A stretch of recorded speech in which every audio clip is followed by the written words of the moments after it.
السلام عليكم ورحمة الله وبركاته. يوم رياضي كبير، أهلي واتحاد زمالك وفيوتشر منتخب مصر اللي شرفنا. هنتكلم عن كل دوت، بس اللي ما اشتركش في القناة يشترك في القناة ويفعل الجرس عشان يجيلك كل جديد. نبدأ بكبير القوم وسيد افريقيا. الأهلي كالعادة قطار سريع لا يتوقف، وقائده جد كولر. جد كولر جاي من بيتهم أصلا كسبان اتنين، خطف الاتحاد في أول كام دقيقة، في أول ربع ساعة جونين. هو نازل من الأتوبيس جاي من بيتهم، سأل المترجم بتاعه احنا هنلاعب مين النهارده؟ قال له هنلاعب الاتحاد. قال له يا باشا احنا كسبانين 2-0. قال له ازاي بس يا جد كله؟ قال له بقول لك احنا كسبانين 2-0. فين الرجالة؟ مروان، كهربا، ديانج، تعالوا احنا كسبانين 2-0. فنزل جد كولر فعلا كسب الاتحاد 2-0 في أول الشوط، وفي 2-0 في ربع ساعة في أول شوط، وبدون أي مجهود. وكالعادة زي الأهلي جد كولر بيتفوق على أي مدرب، وفرض سيطرته واستحوذ وبقى متحكم في كل حاجة تقريبا في الماتش. وده مش جديد على كولر ولا جديد على الأهلي. وبكده الأهلي يا جماعة يبقى باقي له بنطين بس عشان يحقق الدوري ويتوج بالدوري المصري 2023. هياخد البطولتين دول من كام؟ من 6 ماتشات تقريبا. فاما هيكسب ماتش اما يتعادل ماتشين، مش مشكله، المهم 2 بونت.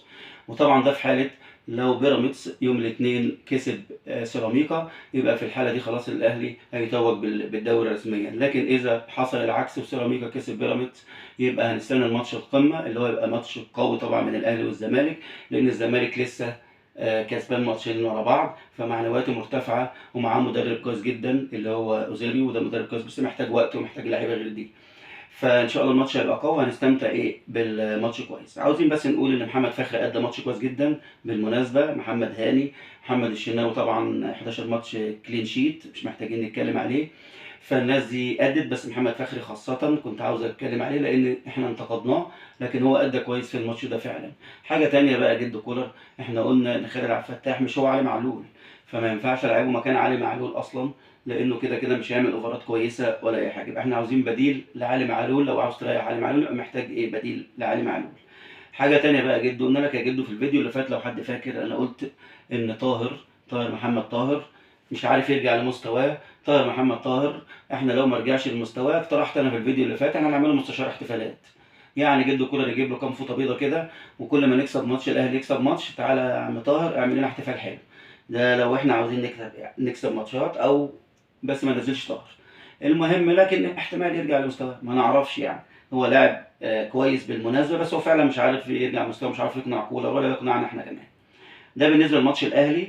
ننقل على مباريات الزمالك، ومباراه الزمالك وفيوتشر اللي نزل فيها الزمالك. اوزيليو طبعا هو مدرب كبير زي ما قلنا وكل حاجه، بس الف نزل الماتش الف. هو تقريبا قاعد مع نفسه بالليل، قال انا كسبان المقاولين 6-1، طب اعمل ايه؟ طب انا هقعد اغير في التشكيل، طب اعمل ايه يا اوزيليو؟ اعمل ايه؟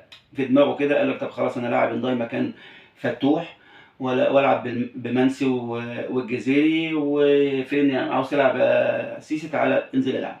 نزل الملعب ملوش اي شكل ولا اي حاجه، ولا فعلا الزمالك ولا كان بيدافع ولا بيهاجم ولا ليه اي شكل. فيوتشر ضغطت جون، طبعا خطأ من محمد صبحي يتحمل الهدف دوت. الجون الثاني احمد عاطف معدي من المسلوسي وعبد الغني كانه معاه كارنيه. رجاله انا عاوز اعدي، فين يا ابني الكارنيه اهوت؟ عدى وجاب جون من تحت محمد صبحي اللي هو اتحمل برده في الهدف كتير. وجوناثان كان نايم في الارض لعبها. المهم الزمالك ما كانش موجود تماما الشوط الاول لحد اخر 5 دقايق، لحد الدقيقه 40.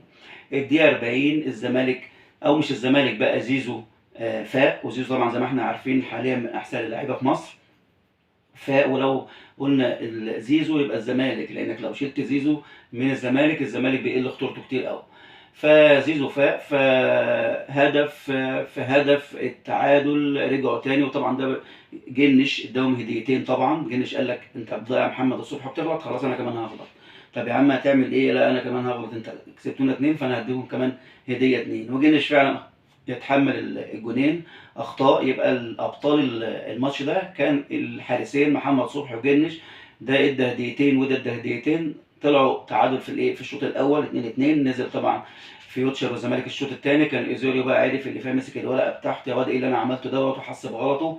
فاعمل ايه؟ طب خلاص ارجع لتشكيلي القديم. نزل شيكابالا وفتوح وظبط الدنيا. الزمالك اتحكم في الماتش، بقت عمل ريمونتادا، رجع 3-2، والماتش انتهى فعلا للزمالك 3-2. وده طبعا السبب فيه الاساسي هو زيزو، بدليل لما زيزو تعب والمدرب خرجه ما بقاش في خطوره للزمالك، وزيزو حقه لان هو لاعب فعلا كويس. بس الزمالك لو استمر على المستوى دوت، لان ماتش المقاولين في الفيديو اللي فات قلت ان هو ماتش خادع، ما تعتمدش على كده انت كسبت 6-1، لكن المهم المستوى الفني.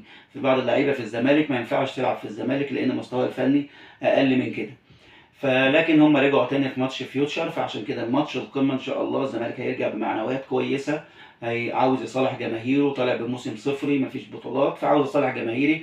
فهنزل بامل كبير في ماتش القمه، لان انا عاوز اكسب الاهلي عشان الجماهير بتاعتي ما تبقاش زعلانه مني. والاهلي عاوز يحتفل بالدوري في ماتش الزمالك، ويكمل القطر بتاعه كالعاده، ويكمل انتصاراته وكلين شيت ودوري بدون هزيمه. جد كولر طبعا عامل كده، فعاوز برضه يقول لجماهيره ان انا لسه سيد افريقيا وسيد مصر في كره القدم، وعاوزين يكملوا. فالماتش مهم وفي معنويات هنا، في اصرار هنا. المهم الماتش هيبقى كويس جدا، لان في الاخر هو ماتش قمه. هو ده الزمالك وده الاهلي، حتى لو الفنيات عند الاهلي اعلى شويه دلوقتي، الزمالك اقل شويه، لكن هو في الاخر ماتش قمه بين الاهلي والزمالك اللي الناس كلها بتستناه. فهيبقى ماتش قمه وما فيهوش توقعات، مش الزمالك دلوقتي فنياته اقل من الاهلي فهو يخسر، لا. ماتش القمه ما فيهوش توقعات، وكره القدم علمتنا كده، وكل ماتش ليه ايه، ليه ظروفه. فانا ما نعتمدش على كده. وده كلام طبعا اكيد كولر هيعمل حسابه، وكولر عودنا اللي هو طبعا ما بيدرس كل ماتش لوحده، وبينزل ماتش مستعد بلعيبه مختلفه، لانه بيدور اللعيبه وبيعمل روتيشن حلو جدا.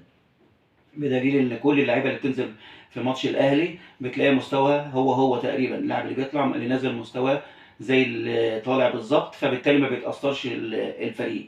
ومروان عطيه طبعا دي ثالث مره ياخد مان اوف ذا ماتش، وهو يستحقها لان فعلا هو ظابط خط النص في الاهلي.